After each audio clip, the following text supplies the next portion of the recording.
chose. Mesdames et messieurs, bonsoir. Avant l'audience, nous voulons vous prévenir que tout téléphone qui sonne sera confisqué au bénéfice de la duchesse. Par conséquent, veillez s'il vous plaît, éteindre vos téléphones portables. Aussi, ne prenez pas de photos ou de vidéos durant la représentation. Toute infraction à cette règle sera sévèrement punie à la fin de l'audience.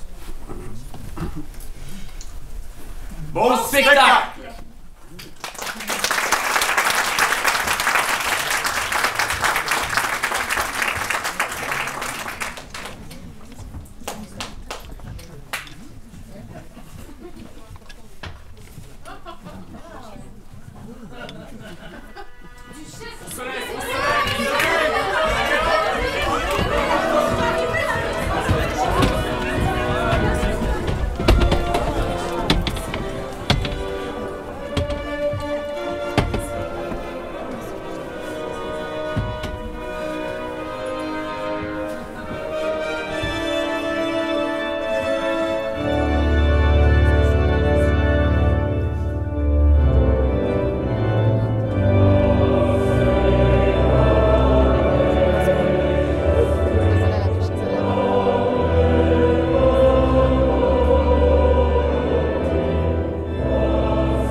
Ne t'avise pas de plaidoyer. Je ne suis pas encline à faire entorse à nos lois. Ce climat d'hostilité et de défiance, c'est tout, duc, qui est la cause. Il se fait violemment déchaîné contre d'honnêtes marchands de chez nous. En raison de cette guerre meurtrière et intestine, a été décrété solennellement à Syracuse comme à Éphèse que tout commerce entre nos deux cités ennemies serait proscrit. Davantage, tout homme originaire d'Éphèse qui serait surpris dans les foires et marchés de Syracuse, comme tout Syracusain débarquant au port d'Éphèse, sera condamné à mort, et ses biens confisqués au bénéfice de la duchesse, à moins que 1000 marques ne soient versées pour payer un tribut et servir alors de caution. Tout ce que tu possèdes, évalué le plus généreusement possible, est loin d'atteindre une telle somme. Donc, au nom de la loi, tu es condamné à mort. Tout de même, Syracusais, en peu de mots, dis la raison qui t'a poussé à quitter ton pays et t'a conduit jusqu'à Éphèse. À Syracuse, je suis né. Et j'ai épousé une femme qui eût été heureuse sans moi. Et eût continué de l'être avec moi. Si le sort en avait décidé autrement. Avec elle, je vivais heureux. Notre fortune croissait. Et mon commerce avec le port d'Épidame prospérait. Jusqu'au jour où la gestion de mes affaires est compromise. Et il faut m'arracher au bras de ma tendre épouse. Mais voilà que, à peine 6 mois après mon départ forcé, elle s'arrange pour me suivre. Et bientôt, me rejoint où j'ai ma affaire. Et il ne se passe pas longtemps avant qu'elle ne devienne la mère comblée de 2 beaux garçons. Ce qui était extraordinaire, c'était leur ressemblance. Cependant, dans la même auberge, une femme pauvre avait donné naissance pareillement à un lot de 2 garçons, des jumeaux tout aussi identiques. Ceux-là, dont les parents étaient si démunis, je décidai de les acheter et de les élever pour les mettre au service de mes fils.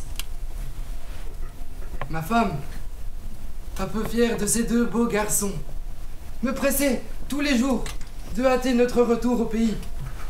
Et, à contre-cœur, je cédai. Encore, à 1 lieue d'Épidame, les flots battus par les vents se chargent de sombres présages pour notre salut. Et vite, nous perdons tout espoir, car la lumière obscure que le ciel laisse tomber insinue dans nos esprits saisis de crainte que c'est là l'annonce d'une mort sans délai. Voici ce qui arriva. Les marins se réfugient dans un canot, désertent le navire, nous laissant seuls à bord. Ma femme, plus soucieuse du dernier né, l'attache à un mât de fortune prévu par les navigateurs en cas de tempête. Et à ce même mât, attache l'un des 2 autres jumeaux, pendant que je m'occupe de lier les 2 autres petits. Une fois fait, ma femme et moi, chacun les yeux rivés sur son lot d'enfants, chacun à une extrémité du navire, nous nous attachons à notre tour, irrémédiablement happés par les courants marins, impuissants, emportés vers Corinthe.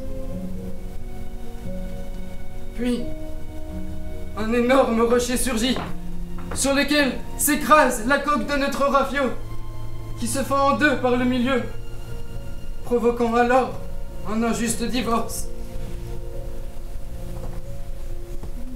La malheureuse, son côté est vite emporté par le vent, et je les vois, tous 3, recueillis à bord d'un bateau de pêcheurs corinthiens.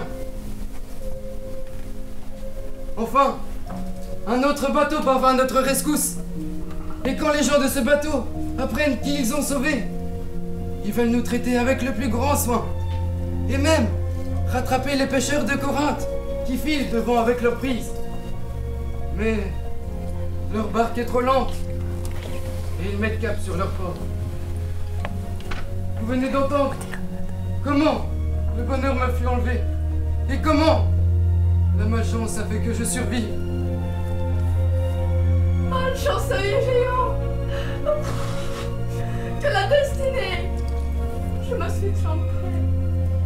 Je voulais vous dire, s'il vous plaît, dites-moi tout ce qui est arrivé après. Mon premier-né, occupant jusqu'à mes dernières pensées, à 18 ans, commença d'être très curieux de son frère et à me tourmenter avec le projet de partir avec son serviteur. Et ils partirent à la recherche de leur frère disparu. 5 étés, j'ai passé aux confins de la Grèce, passé au peigne fin les rives de l'Asie. Enfin, longeant les côtes pour entrer au pays, j'accoste à Éphèse, mais sans plus d'espoir de le retrouver.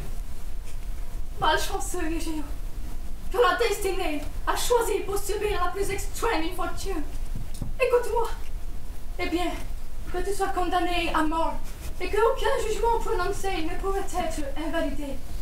Je veux pourtant t'aider, autant que je puis. Je t'accorde la journée pour trouver opportun secours. Va voir les amis que tu comptes dans Éphèse, qui montent ou empruntent la somme nécessaire. Et puis, sinon, ton destin est de mourir ce soir. Gardien, emmène-le. À vos ordres.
En fait, il faut dire que vous êtes des pidames. Sinon, on n'a rien dedans. Tous vos biens sont confisqués. Oh.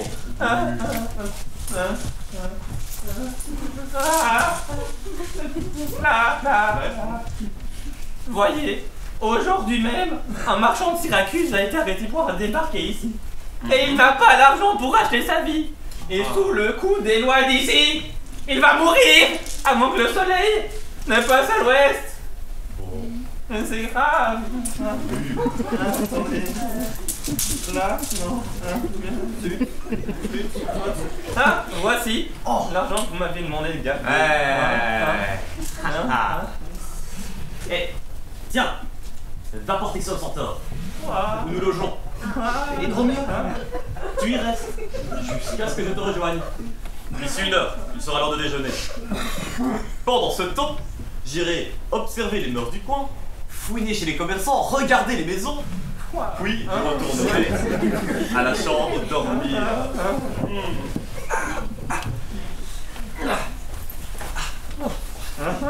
Ouais, je suis tout courbattu et rond par ce long voyage. Ah bah j'imagine bien ça. Allez, disparaît. J'en connais qui vous prendraient au mot et qui, sûr, disparaîtraient pour de bon. L'occasion est trop belle.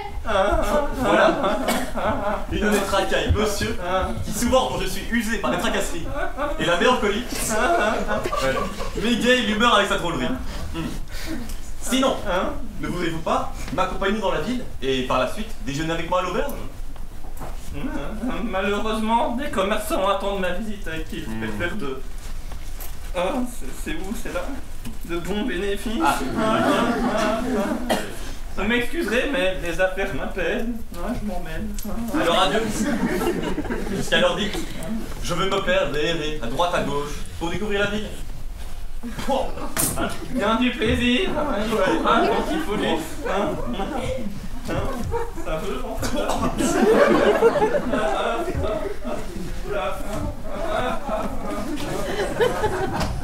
Lui me souhaite du plaisir. Moi qui suis de joie interdit. Non mais, dans l'univers, je suis une goutte d'eau qui, tombée dans la mer, cherche une autre pareille. Ainsi va de moi, à la recherche d'une mère et d'un frère. Ah non, vite.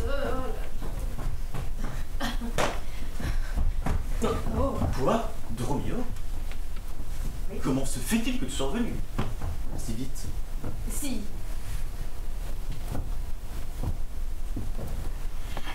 vite?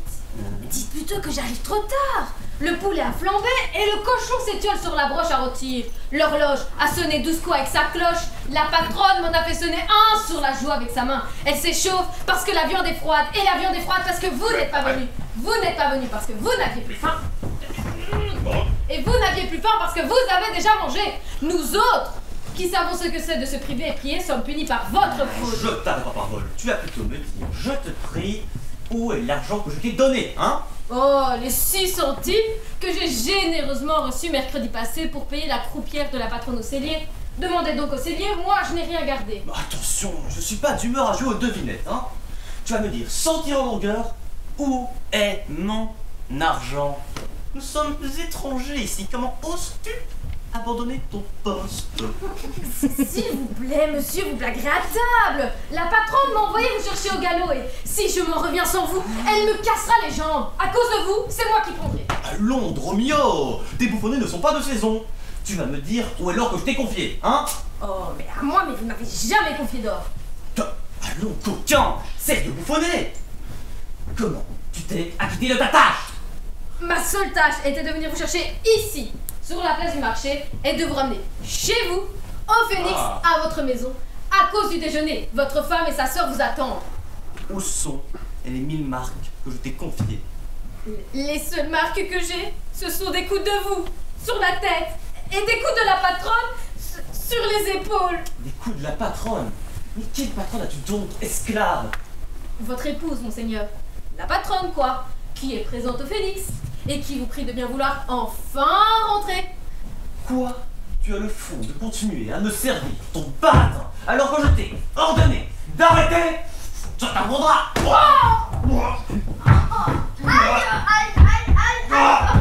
Qu'est-ce qui vous prend, monsieur? Non, mais contrôlez votre main! Pas moyen que vous contrôliez! Jetez quand? Ma parole!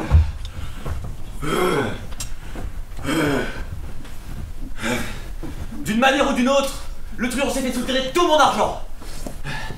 Si ça se vérifie, je partirai le plus vite possible. Vite, au centaure! Retrouvez ce laquais! Je sens que mon argent n'est pas en sûreté ici.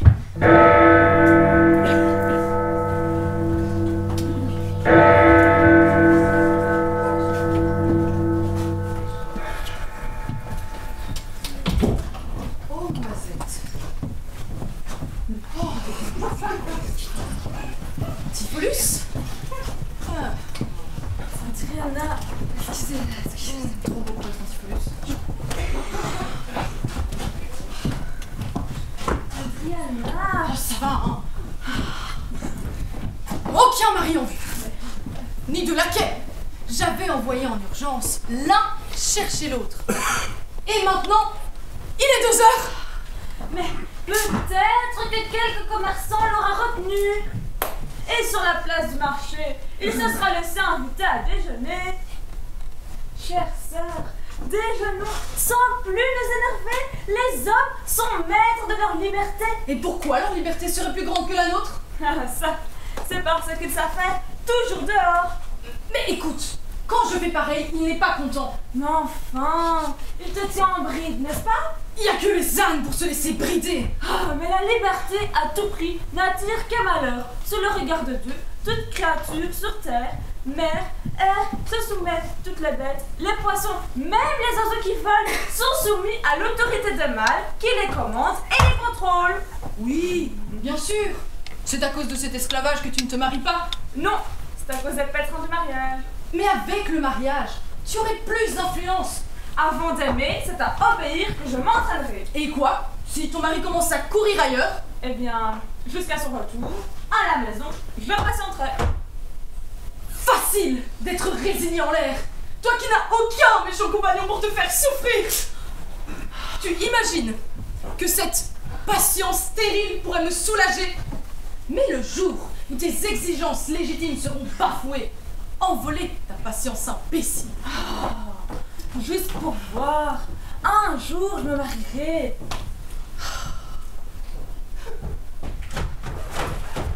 Ah, voilà ton valet. Ton mari n'était très loin.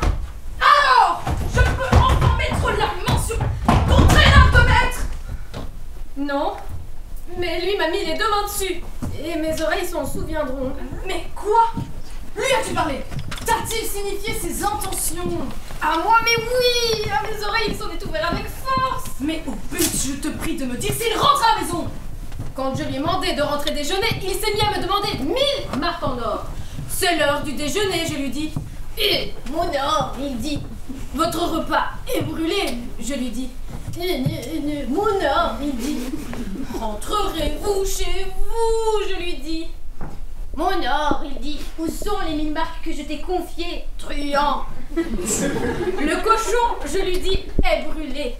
Et mon or, il dit. La patronne, monsieur, je lui dis.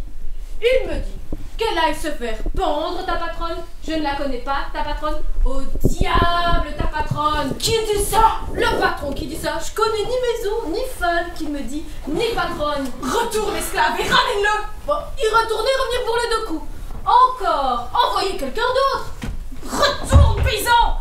Va chercher ton maître. L'impatience se fait sacrément grimacer. Il honore de sa présence des cocottes. Tandis que moi, à la maison, je n'ai droit à aucun regard violet. Est-ce que des rides repoussantes sont bannies de mes pauvres joues toute beauté? Si elle s'est perdue, c'est à cause de lui. Un seul regard ensoleillé de lui suffirait pourtant à la raviver. Pauvre de moi, qui ne suis plus que sa gueule. Jalousie qui tente nous. Je le sais, il fait les yeux doux ailleurs. Sinon, la raison qui le tient hors d'ici serait Tu sais qu'il m'a promis une chaîne en or. Si c'était seulement cette babiole qui l'occupait, il ne s'éloignerait pas autant de mon lit. Combien d'idiotes enamourés se rendent esclaves de leur jalousie délirante.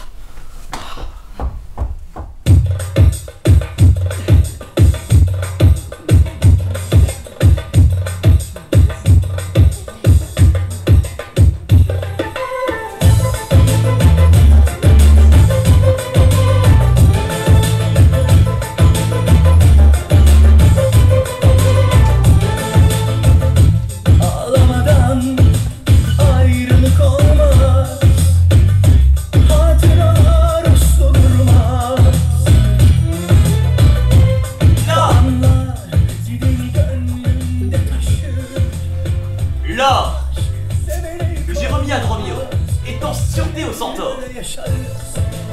Et cela qui a fonctionné erre maintenant à ma recherche. D'après mes déductions et ce que dit l'aubergiste, il est impossible que j'ai pu parler à Dromio depuis le moment où je lui ai remis l'argent. Tiens, le voilà. Ah, où en est monsieur votre humeur raillarde? Ah, vous aimez les bons coups? Jouons encore un peu alors. Tu n'as jamais mis les pieds au Centaure. Ta patronne t'a envoyé me chercher pour déjeuner chez moi. Tu n'as jamais reçu d'or. Ma maison s'appelle le Phénix. Non mais avais-tu perdu la tête pour parler avec une telle extravagance? Je ne vous ai pas revu depuis que vous m'avez envoyé au Centaure avec l'or. Quoi? Hein? Racaille, tu as ni avoir reçu l'or. Tu m'as parlé d'une patronne et d'un déjeuner. Ah, monsieur, je suis contente de vous voir de cette humeur. Mais s'il vous plaît, dites-moi le sens de cette plaisanterie. Quoi? Tu te moques de moi à ma barbe? Wow. Crois-tu que je plaisante? Tiens, prends ça. Wow. Et ça. Aouh! Aouh! Mais retenez-vous, monsieur! Pour l'amour de Dieu! Mais c'est que la plaisanterie tourne au sérieux! Quel contrat vous autorise à payer de cette monnaie? Parce que parfois je te traite avec familiarité, comme mon bouffon que je plaisante avec toi. Tu prends la confiance et tu te moques de moi et de mon affection. Mais, Toudou, qui vient là-bas? Oui, Antiphilus.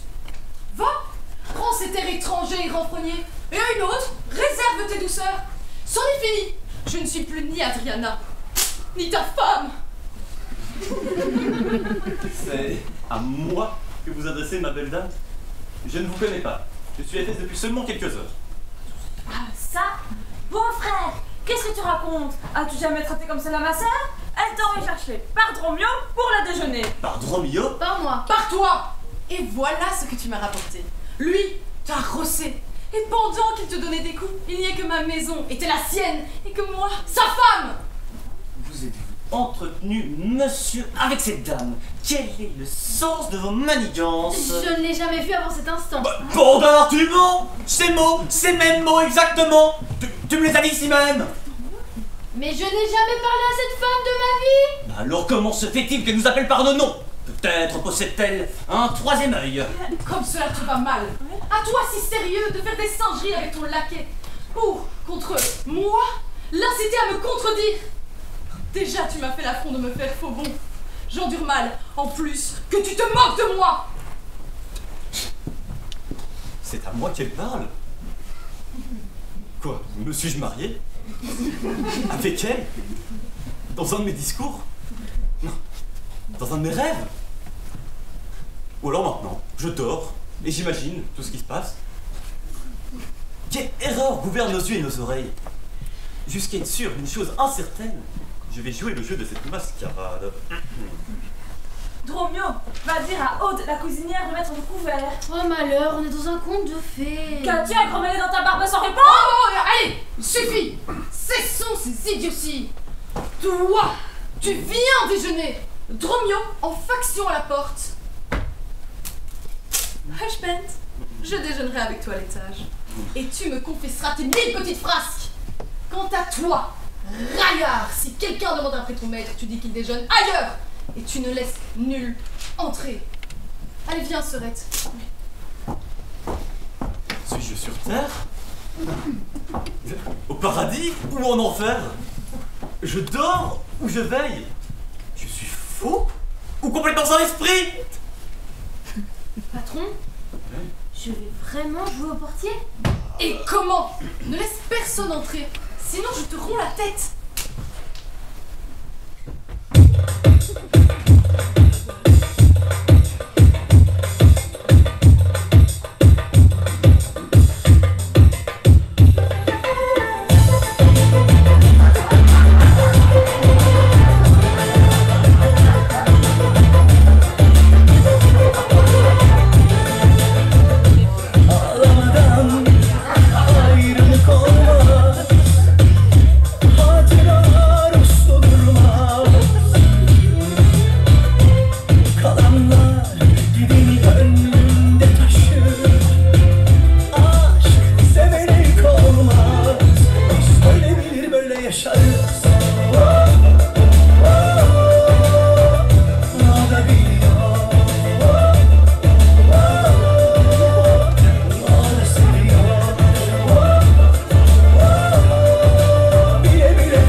Bon, Seigneur Angelo, vous devez nous excuser.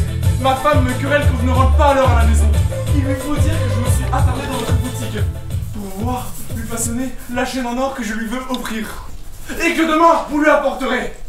Mais voilà ce... Dromio. Mais voilà ce grenassi qui me soutient que je lui aurais confié 1000 marques en or et que j'ai renié ma femme et ma maison. Dites ce que vous voulez, patron. Moi, je sais ce que je sais. Que vous m'avez cogné sur la place du marché, votre main en était. Ah, la vérité, c'est que tu es une bourrique. J'ai même pas eu peur. C'est ça.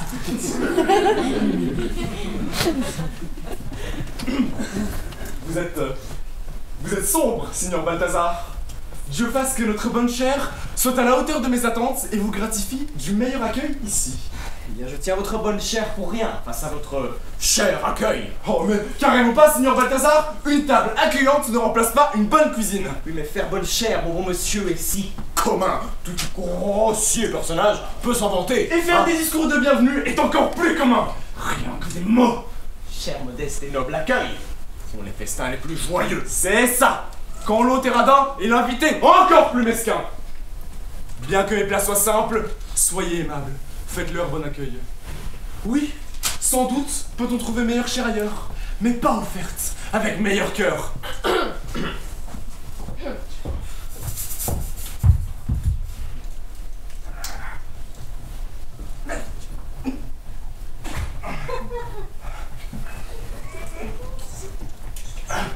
Mais tout, ma porte est verrouillée. Dromio, va leur dire de nous ouvrir.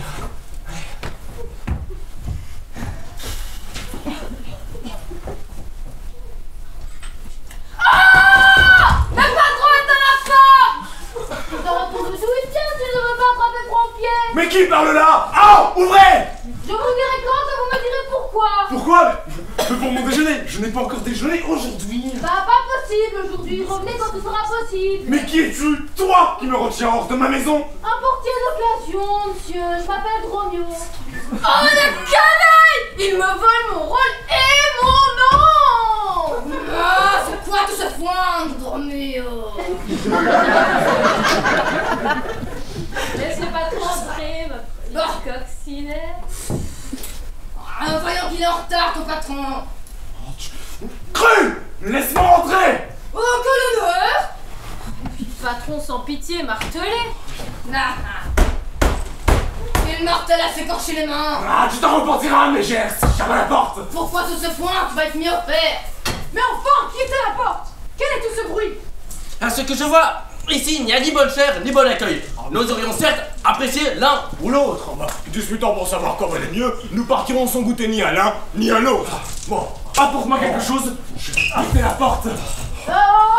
Faites quoi que ce soit ici, faites le train de tout guignol! On peut vous vouloir vous péter de moi, monsieur, les mots ne sont que du vent. Du vent, oui, qu'on vous jette à la gueule avant de vous la péter. Oh, mais t'as dit que tu n'as pas été très bien dressé. Détale, animal. Animal, mais voilà un mot de trop, tu vas Oh vous péter non! après. Allez, va, vite! C'est moi qui m'en charge. Prenez votre mal en patience, mon bon monsieur. Ne faites pas cela. Vous nuiriez à votre réputation et attireriez une attention suspicieuse sur l'honneur sans tâche de votre femme.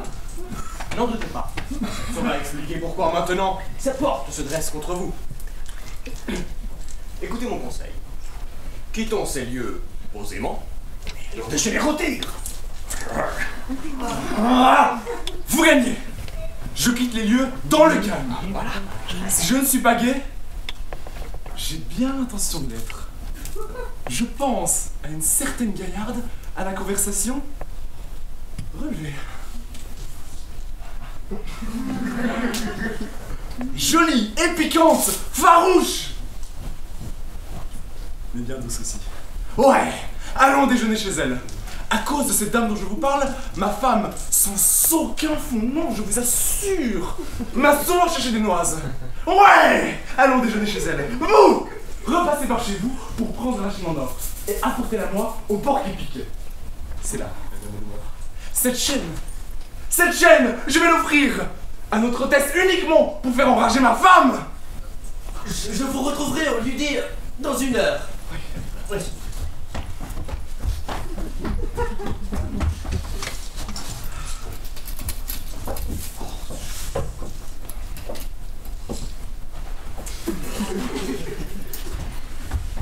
Salut les bouts. Allez-y. Dis-moi,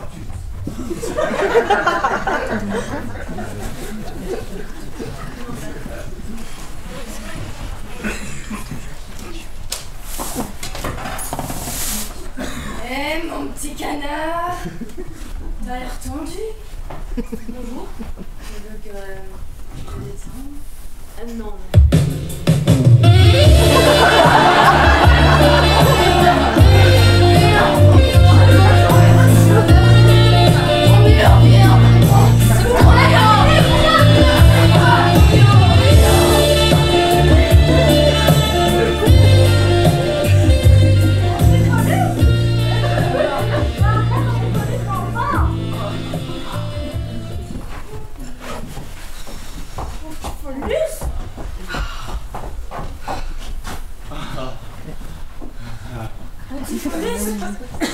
Si tu as épousé ma soeur pour l'argent, c'est pratique que tu oublies tout à fait le devoir d'un mari. Bah oui. Si tu as épousé ma soeur pour l'argent, pour préserver ses bonnes dispositions, alors avec elle, sois plus doux. Ou bien, si tu aimes ailleurs, aime en cachette, simule, déguise tes amours infidèles. Gente damoiselle. Ah, je ne sais comment vous appeler autrement. Ni par quel miracle vous connaissez mon nom. Ah. Pourquoi travaillez-vous à troubler la claire vision de mon esprit et à l'entraîner sur un terrain inconnu? Êtes-vous une déesse? Voudriez-vous me faire renaître à nouveau? Mais transformez-moi alors! Et à votre puissance je me soumets! Ah. Si. Ah. Ah, mais si je suis et reste moi, alors il est très certain que votre sœur éplorée n'ait jamais été ma femme. Es-tu fou pour parler de la sorte? Non, pas fou, illuminé. Ah. Je ne sais pourquoi. Tes yeux t'abusent. Mais c'est de trop regarder l'éclat de vos rayons, beau soleil. Regarde où tu dois et tu verras plus clair. Autant fermer les yeux, mon bel amour. Autant regarder la nuit. Que m'appelles-tu, mon bel amour? C'est ma sœur, il faut t'appeler ainsi. La sœur de ta sœur. Ma sœur. Non, toi, qui est la meilleure part de moi-même. Et tout de monsieur, tenez-vous. Je m'en vais chercher ma sœur. Plus jamais je fais ça. Romeo, on courtit comme ça. Oh, patron! Vous me reconnaissez? Est-ce que je suis bien Romeo? Suis-je bien votre serviteur? Suis-je moi-même? tu es Dromio. Tu es mon serviteur. Tu es toi-même. Je suis une bourrique. Je suis au service d'une femme. Je ne m'appartiens plus. Au service de quelle femme? Comment peux-tu ne plus t'appartenir? Je ne m'appartiens plus parce que je suis promis à une femme qui me poursuit, qui me réclame et qui m'aura. Oh. Qui est-ce? C'est la cuisinière. Elle est toute de graisse. Je ne vois pas à quoi elle pourrait me servir à part de lampe à huile. Comment s'appelle-t-elle? C'est Aude. Oui, je sais, c'est difficile à dire. D'une hanche à l'autre, elle mesure plus d'une autre. Ainsi, elle jouit d'une certaine largeur. Elle est aussi large d'une hanche à l'autre que haute de la tête aux pieds. Elle est, pour tout vous dire, sphérique comme le globe. On peut d'ailleurs voir sur elle tous les pays du monde. En résumé, cette boniche maléfique m'affirme que je lui appartiens, m'appelle Dromio, me jure que je lui suis promis, me décrit les marques intimes que j'ai sur le corps. Ma tache de naissance sur l'épaule, le grain de beauté dans le cou, et même la grosse verrue que j'ai sur le bras gauche. Alors, moi, ahuri, je m'enfouis d'elle comme d'une sorcière. Ouais. Ok, vite, cours, va là. Attends. S'il y a quelques marques en partance, tu reviens ici. Si tout le monde nous reconnaît alors que nous ne connaissons personne, il est temps de décamper et de mettre les voiles.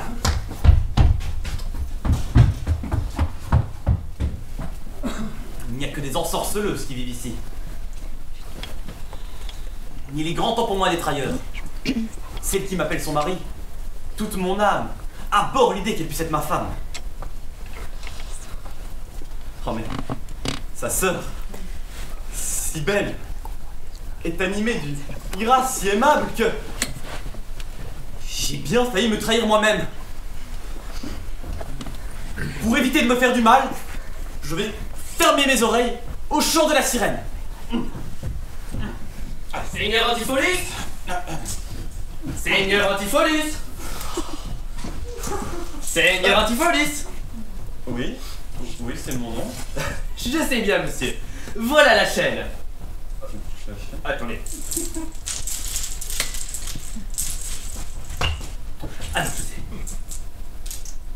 Ah, voilà la chaîne. Je pensais vous retrouver au port qui pique. Or, la chaîne n'était pas finie et cela m'a retardé. Que voulez-vous que j'en fasse? Bah, ce que vous voulez, monsieur. Je l'ai fabriqué pour vous. Fabriqué pour moi? Mais je ne l'ai pas commandé. Mais si, et plutôt 2 fois qu'une. Emportez-la chez vous et faites plaisir à votre femme. Et tantôt, à l'heure du dîner, je viendrai vous trouver et alors recevrez mon argent pour cette chaîne. Je vous en conjure, non, recevez l'argent maintenant.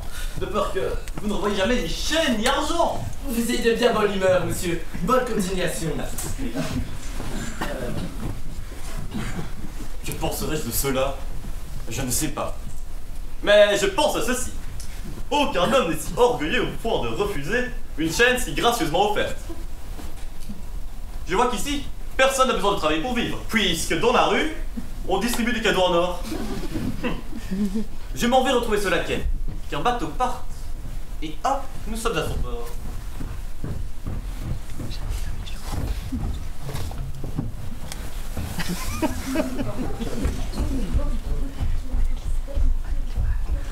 Oh, c'est joli. La somme est due. Vous le savez depuis la Pentecôte. Et depuis, je ne vous ai pas beaucoup pressé. Et d'ailleurs, je vous laisserai bien tranquille. Mais, je dois aller en Perse. Et j'ai besoin de monnaie pour le voyage. Donc, plus de délai. Remboursez ou je vous fais enchaîner par ce policier là. C'est moi, je suis là. Cette somme que je vous dois exactement, maintenant Antiphilus me la doit. Là, avant de vous retrouver, je lui ai remis une chaîne en or. À 5 heures, j'aurai l'argent. Peut-être voudriez-vous m'accompagner jusqu'à sa maison. Ainsi, je me soulagerai de ma dette et je n'aurai plus qu'à vous dire merci. Par la fenêtre, dis rien, regardez. Le voici. Oh.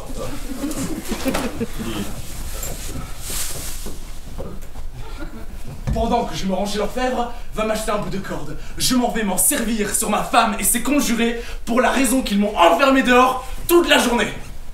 Allez, vas-y. Oui, patron. Ah, c'est vous! On est bien avisé de vous faire confiance. J'ai compté sur votre présence et sur celle de la chaîne en or. Mais ni l'orfèvre, ni la chaîne ne sont venus à moi. Sauf votre sens de l'humour, voici la note. Le poids exact de cette chaîne, compté jusqu'au moindre carat d'orphin, la finesse de son or, son bel ouvrage, ce qui nous fait une somme de 3 ducats de plus que ce que je dois à ce monsieur. Si vous pouviez le gratifier de la somme de suite, car il doit s'embarquer et seule ma dette l'en empêche. Je n'ai pas l'argent sur moi. Et puis, j'ai affaire en ville. Mon bon, conduisez cet homme jusqu'à chez moi et prenez la chaîne avec vous. Et demandez à ma femme la somme pour la payer. Et vous lui apporterez la chaîne à ce moment-là. Non, j'ai peur d'arriver tard. Apportez-la vous-même. Très bien, monsieur. Vous aviez la chaîne avec vous. Si je ne l'ai pas, c'est vous qui l'avez, mon beau monsieur, croyez-moi. Car sinon, vous en retourneriez sans votre argent. Enfin, voyons, donnez-moi la chaîne. Le vent et la marée attendent ce monsieur. Et on est en retard par ma faute. Mais donnez-la à ma femme et vous toucherez votre argent. Mais allez, vous savez que je voulais remiser ici même. Mes affaires ne peuvent endurer tous ces retardements. Mon bon monsieur, allez-vous, oui ou non, lui rendre la monnaie de sa pièce? Sinon, je le livre aux policiers. Lui rendre la monnaie de sa pièce? Mais de quelle pièce? Mais de la chaîne, il faut la payer. Oh bon, suffit. Monsieur l'agent de police, je vous demande d'arrêter cet homme. Allez, Oh, mais oh! Au nom de la duchesse, vous devez obéir! Oh!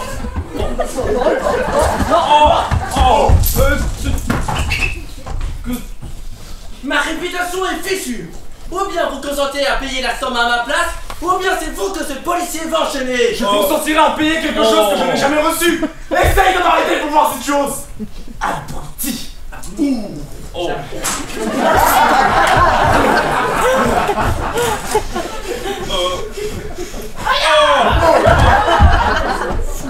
Ils sont malades. Bien.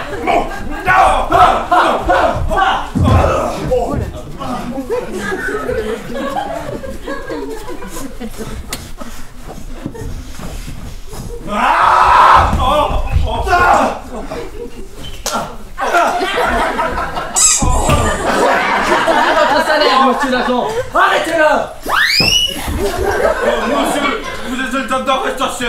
Vous entendez à la charge. Je consentirai à te donner une caution. Oh! Mais toi, au fond, tu paieras pour toute cette comédie avec tout l'or que contient ton misérable magasin. Monsieur, j'aurai la loi des fesses pour moi. Oui. Et votre très grande indignité sera alors connue de tous. Oui. Je n'en doute pas.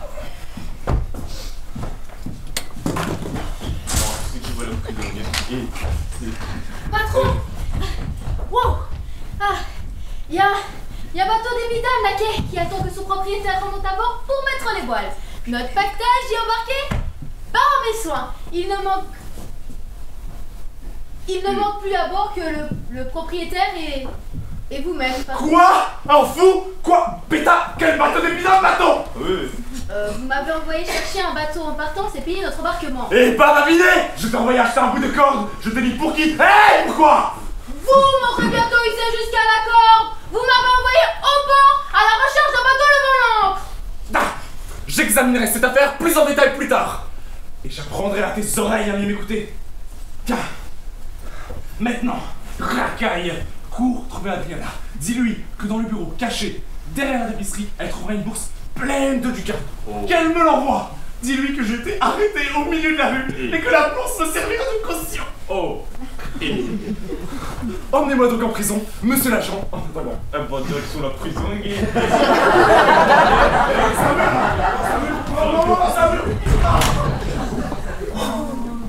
Courir trouver Adriana. Chez elle? Là où nous avons déjeuné? Là où la grosse Dulcinée me réclame comme mari?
Mon mari! Oui, on t'est connu. Ton mari. Oh, vacances de merde, camping de merde, tante de merde, mari de merde! Oh! Pas possible, c'est pas possible! Je ne peux pas y croire. Luciana! Est-ce qu'il a vraiment cherché à te séduire? Oui. Avec des mots qui, chez un honnête amant, auraient pu m'émouvoir. D'abord une beauté, puis mon langage. Oh, je ne peux pas! Je ne veux pas rester calme! C'est un vicieux, un mal léché, un décérébré, un mal appris, un brutal! Exactement! Vous! Oui, ici! Là-bas! Au bureau, à la bourse! Faites vite! Agitez-vous! Où est ton maître, Romeo? Qu'est-ce qu'il prend? Moi, rien! Mais lui, on l'a pris! Quoi? Pris? Par qui? Et pourquoi? Pourquoi? Je ne sais pas! Mais il a bel et bien été arrêté! Allez-vous, patronne, le sauver avec l'argent qui se trouve dans le bureau? Va vite chercher l'argent sur la tête! Ça! Oh, ça, je suis surprise. Dis-moi, a-t-il été arrêté à cause d'une reconnaissance de dette? Non, ce n'est pas à cause d'un papier, mais d'une chaîne. Une chaîne? Une chaîne? Vas-y, Dromio, voici l'argent. Porte-le directement et ramène ton maître à la maison. Une chaîne? Ça va s'arranger.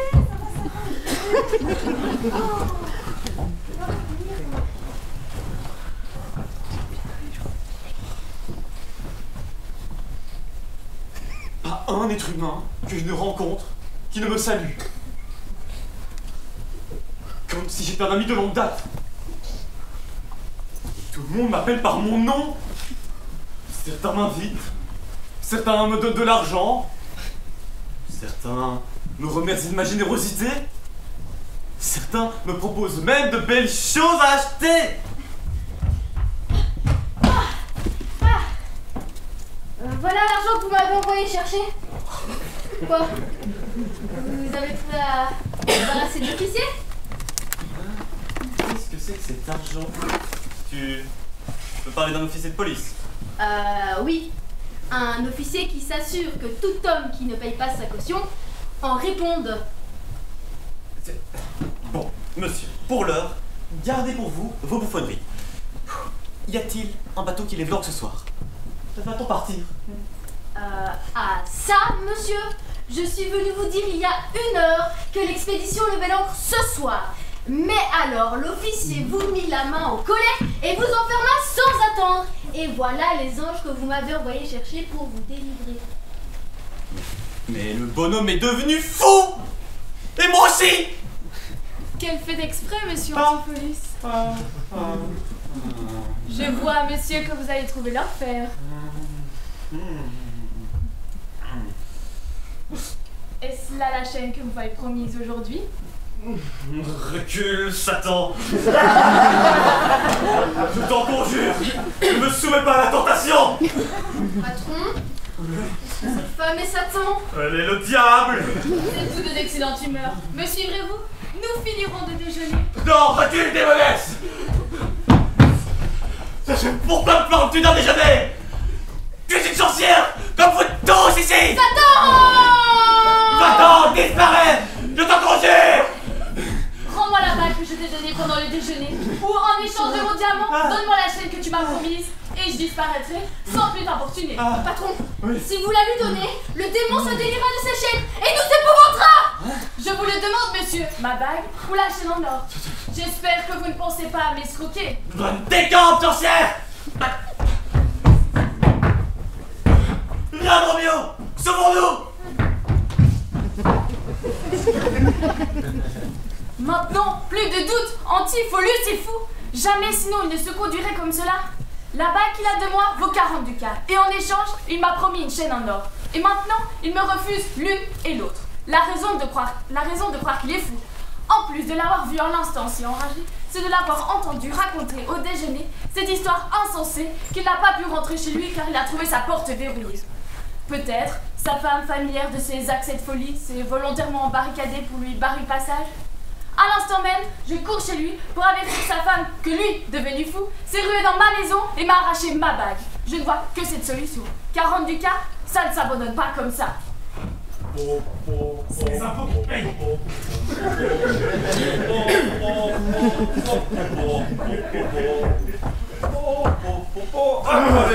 Ne crains rien, mon bonhomme. Je ne m'enfuirai pas. Pour pouvoir te quitter, je te donnerai l'équivalent de la somme pour laquelle j'ai été arrêté. Ma femme est d'humeur lunatique aujourd'hui. Elle ne croira pas aisément le messager qui lui a apprendre que j'ai été arrêté. Moi, à Éphèse. Patron. Pas mon serviteur qui arrive, qui, je pense, apporte l'argent. Alors, bon monsieur, allez-vous apporter ce que vous avez demandé? Voilà ce qui, c'est sûr, les fera payer tous. Mais où est l'argent? J'ai donné l'argent pour avoir la corde. 500 ducats pour une corde. Racaille. À ce prix-là, je vous en aurais ramené 500. Dans quel but t'ai-je envoyé à la maison? Pour vous fournir un bout de corde, monsieur. Et voilà, je touche au bout du but. Oh, monsieur Patience. C'est à moi d'avoir de la patience. Suffit, toi, tiens ta langue. Ah, voilà ma femme qui arrive. Oh, où ça Vous en dites maintenant. Ne direz-vous pas que votre mari est fou? Sa sauvagerie ne permet plus d'en douter. Docteur Pinche. Oh, Docteur Pinche. oh non. Docteur Pinche. Oh. Oh bon, Docteur Pinche. Docteur Pinche, vous avez des dons de persuasion. Ramenez-le à la raison, je vous donnerai ce que vous voudrez. Hélas, voyez que l'air furibond est déchaîné. Voyez comme il tremble. Oui. Oh.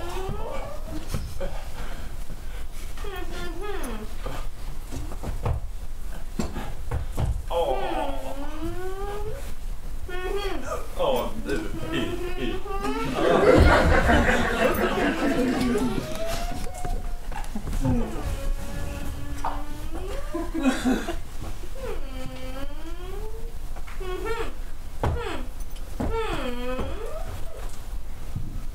Donnez-moi votre main, clouez-en de votre pouls. Ah, voici ma main que je sens votre joue. Mais il est malade.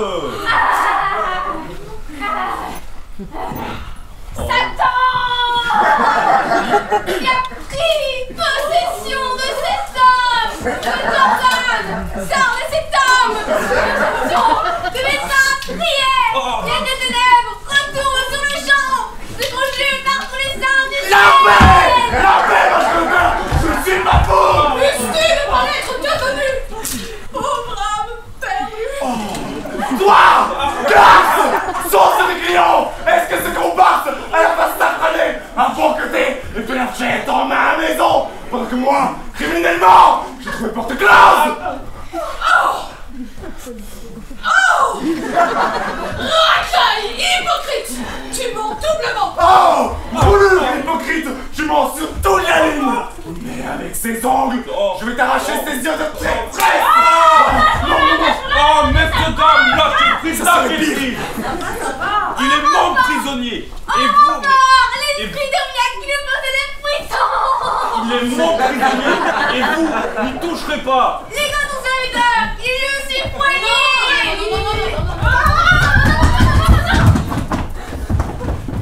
Oh, Que comptez-vous faire, policier pourru?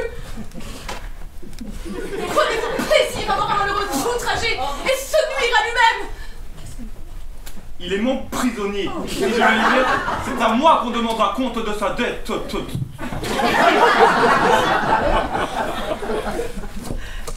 Emmenez-les tout de suite. Toi, Surette, tu restes avec moi. Oh, putain.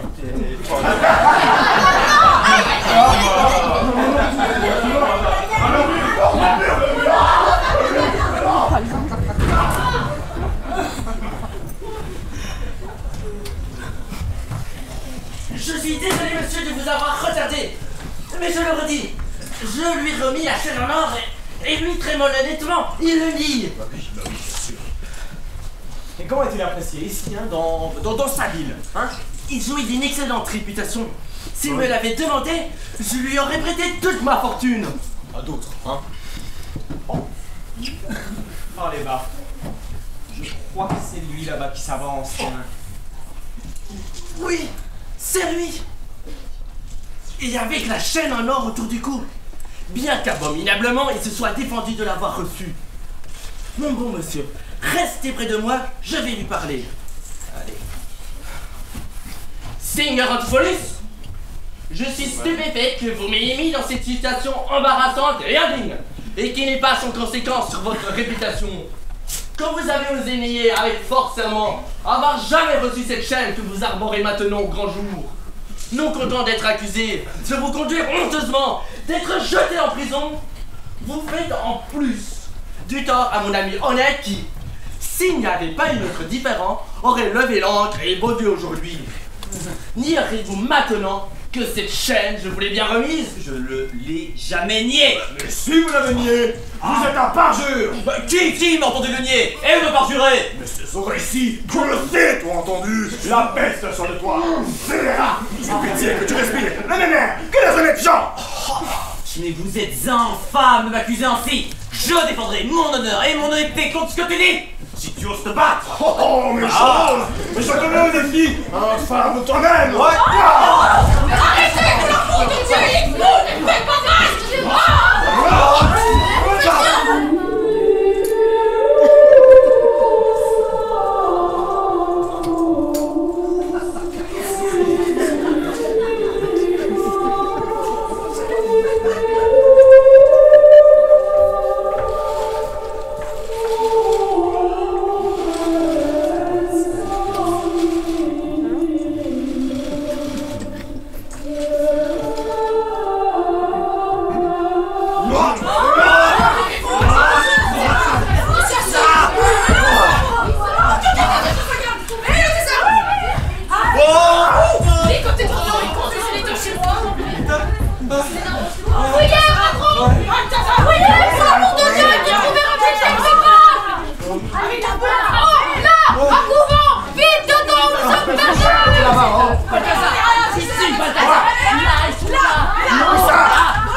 Asseyez-vous. Serpent de Dieu, asseyez-vous. Ça va. C'est mouillé aussi.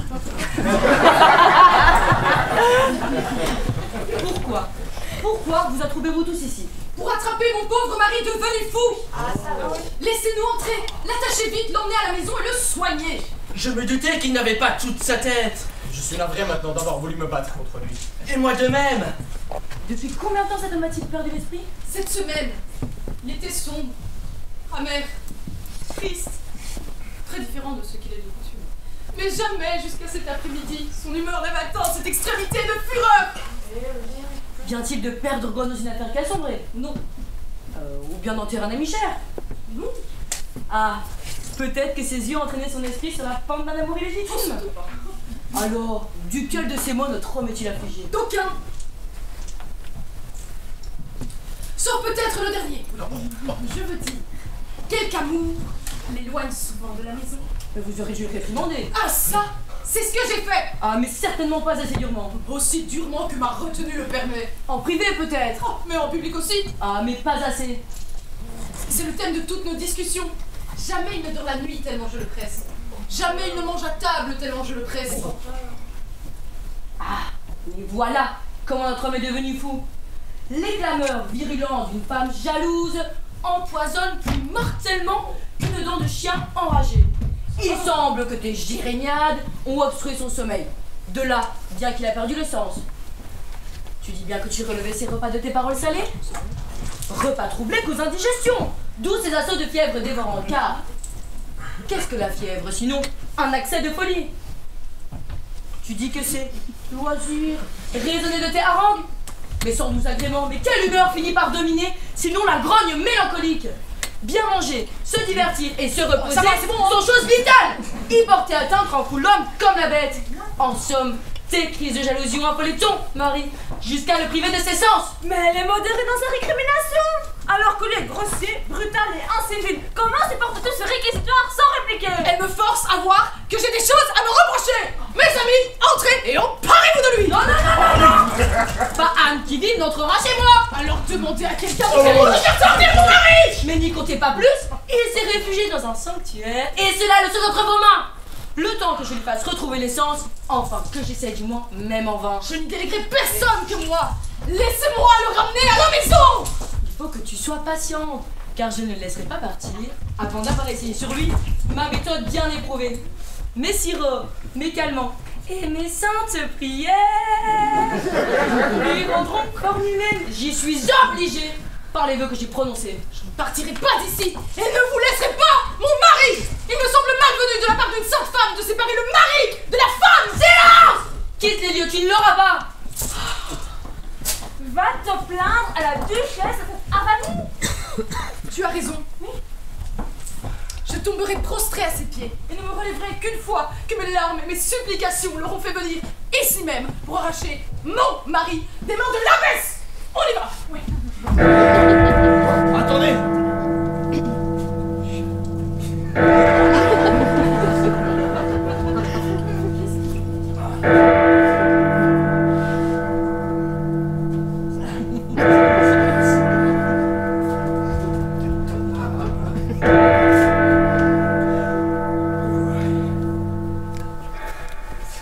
L'horloge indique 5 heures. Et la duchesse, en personne, je le sais, va sans tarder visiter ces lieux mélancoliques, voués à la mort derrière les fossés de l'abbaye. Pour quelle raison?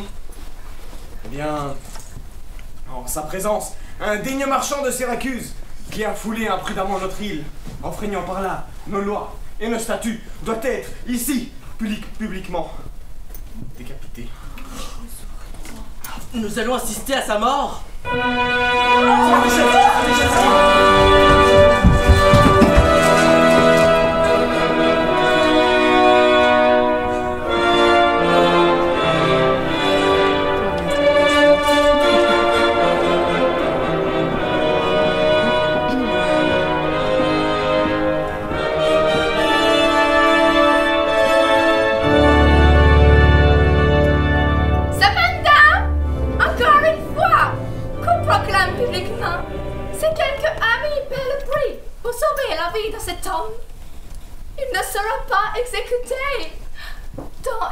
Notre compassion pour lui. Justice, auguste duchesse. Que justice soit faite contre l'abbesse. L'abbesse est une femme vertueuse et vénérable. Il me semble impossible qu'elle t'ait fait du tort. Oh, s'il vous plaît, votre seigneurie. Antipholus, mon mari, a succombé à un accès de folie. Où nous voulions les poursuivre, l'abbesse a fermé les portes de l'abbaye et nous empêche de le rattraper, ni n'entend le faire sortir pour que nous l'emmenions. À raison de quoi, duchesse très gracieuse, ordonnez qu'on nous le rende, afin qu'il soit soigné. Jadis, ton mari combattit pour moi, et à toi, je donnais ma parole royale, quand tu en fis le maître de ton lit, que je ferai tout ce qui est en mon pouvoir en sa faveur et pour son bien. Oh là, quelqu'un! Toi, conforme la porte de l'abbesse et qu'on lui demande de bien vouloir venir me trouver. Bien, madame. Je vais résoudre ce différend avant de quitter ces lieux.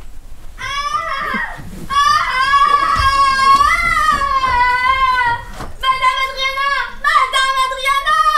Délogez, sauvez-vous! Antipholus et son homme ont rompu leur lien! Taisez-vous, pinche! Antipholus et son serviteur sont là! Madame, son ami, je vous dis la vérité! Ah, mais camarade, Romeo! Camarade! Aïe, aïe, je l'entends! Madame, fouillez, disparaissez! Mais prenez-moi!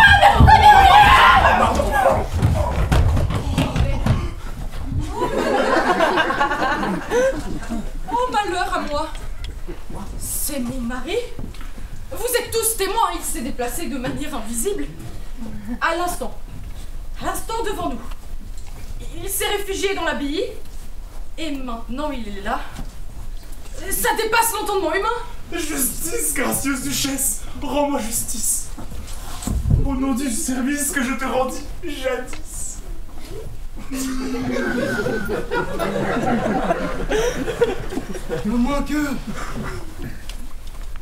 À moins que l'angoisse de la mort ne me rende confus, Je reconnais Antipholus, mon fils. Et Dromio, duchesse très puissante. Permettez que je dise un mot. Par bonheur, je vois là un ami qui pourrait me sauver la vie en payant la somme qui me rendra la liberté. Parle librement, Syracuse. Oh, merci. Monsieur, est-ce que votre nom n'est pas Antipholus? Est-ce que l'homme qui vous est lié ne s'appelle pas Dromio? Il y a peu, je lui étais effectivement lié très étroitement, mais il a rompu mes liens en les rongeant. Ce dont je le remercie, de sorte que maintenant je suis Dromio, son homme de main délié. J'imagine que vous me reconnaissez tous deux. Vous, monsieur, vous nous rappelez une image de nous-mêmes, car tantôt, nous étions attachés comme vous maintenant. Mais pourquoi me regardez comme un étranger? Vous me connaissez bien. Je ne vous ai jamais vu de ma vie, jusqu'à aujourd'hui. Le chagrin m'a transformé depuis la dernière fois que nous nous sommes vus. Et vous? Mais dites-moi, ne reconnaissez-vous pas ma voix? Non plus. Et toi, Dromio, pas plus? Non, croyez-moi, monsieur, non. Vous ne connaissez pas ma voix? Le temps a-t-il craqué et fêlé ma voix? À ce point qu'en 7 courtes années, mon unique fils que voici ne reconnaît pas mon timbre, affaibli par les soucis. Moi, j'ai jamais vu mon père. Il y a 7 ans, dans la baie de Syracuse, nous nous séparions, tu le sais bien. La duchesse! Et tous ceux qui me connaissent dans la ville témoigneront avec moi qu'il y a erreur. Je n'ai jamais vu les rivages de Syracuse de ma vie. Oh, je t'assure, Syracuse. Voilà 20 ans que j'ai pris Antipholus sous ma protection. Et durant tout ce temps, il n'a jamais vu Syracuse. Je vois que ton grand âge et le danger te rendent confuse.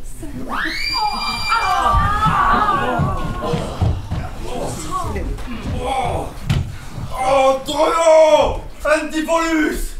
Oh, je vous retrouve enfin! Oh! Qu'est-ce qu'il fait? Oh! Oh! Non mais, autant pour moi, continuez.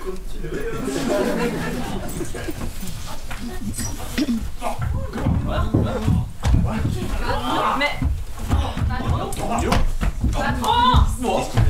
Oh! 2, 4. Illustre duchesse, voyez ici un homme qui a subi beaucoup de torts. Attendez! Je vois 2 maris, ou mes yeux me trompent. L'un de ces 2 hommes est l'image de l'autre. Mais de l'un de l'autre, qui est l'original? Moi, madame, je suis Dromio. Faites qu'il soit chassé. Moi, madame, je suis Dromio. Faites que je reste. Il y en a 2. Mais tu parles des géants. Si. Ou bien son fantôme. Oh, mon vieux patron. Dromio. Qui l'a attaché aussi? Et qu'importe qui, je le délierai et on gagnerait un mari en le libérant. Parle des légions. Si tu es la légion qui autrefois une femme appelée Emilia, qui te donna 2 beaux garçons en un lot. Si tu es le même légion, parle. Parle à la même. Emilia.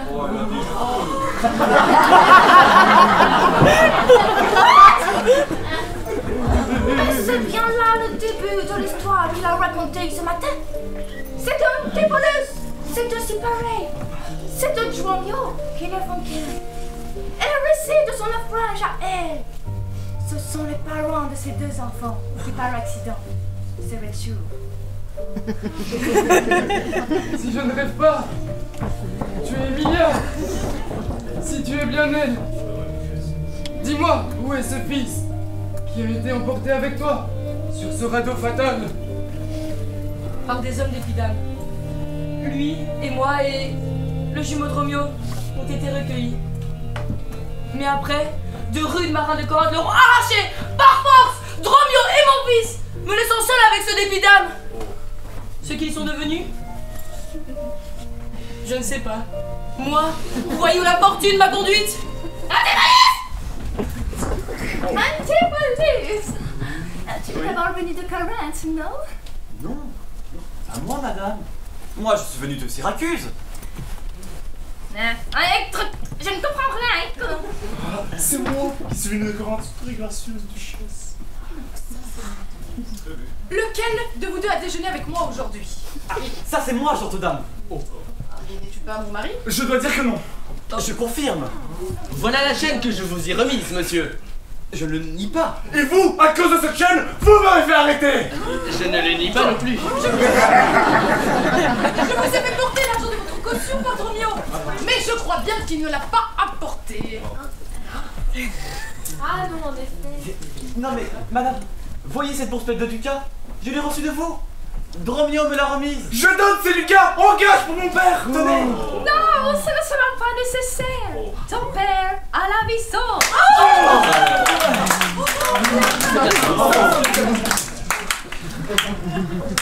Monsieur,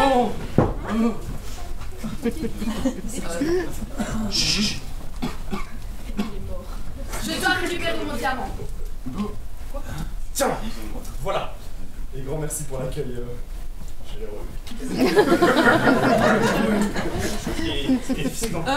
Très puissante duchesse, acceptez de nous accompagner à l'intérieur de l'abbaye pour nous écouter dire au long de toutes nos destinées, avec tout ce rassemblement en ce lieu, qui en partagé sur le consacré à l'erreur, ont subi des torts. Venez, accompagnez-nous.